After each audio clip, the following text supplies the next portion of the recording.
Hello, fixers, engineers, handy people.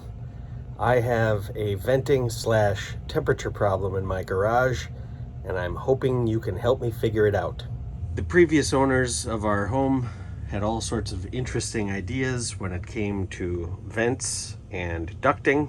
This is the indoor connector for the ductwork from our dryer that goes outside and connects to this vent box, which is under my kids' workbench, which is messier than I would like, but I'm happy they're out here with me in the garage and not on small screens, working on things like their own proton pack. We do a fair amount of projects like that. For instance, I'm currently in the midst of 3D printing R2-D2. This is the top ring of the main body. You can see the sections where the little blue utility arms go in.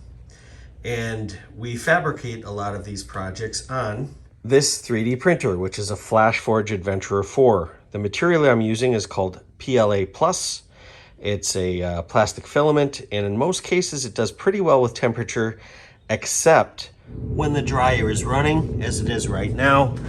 Even if I have the garage door partially open, the temperature in the garage can get to over 100 degrees easily, especially during the day. This can cause prints like this one that took almost 24 hours to complete to fall apart very easily because the plastic doesn't bond.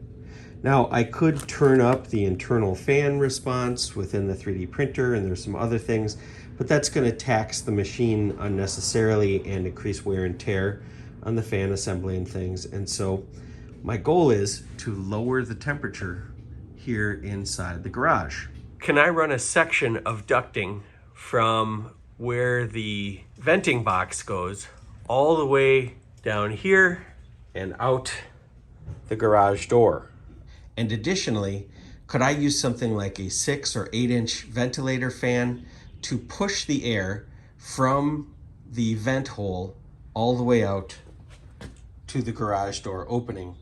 I realize I would have to check that section of ductwork for lint and other obstructions fairly regularly, and that this wouldn't be a permanent fix. Eventually, we may move our washer and dryer closer to an outside wall or something else.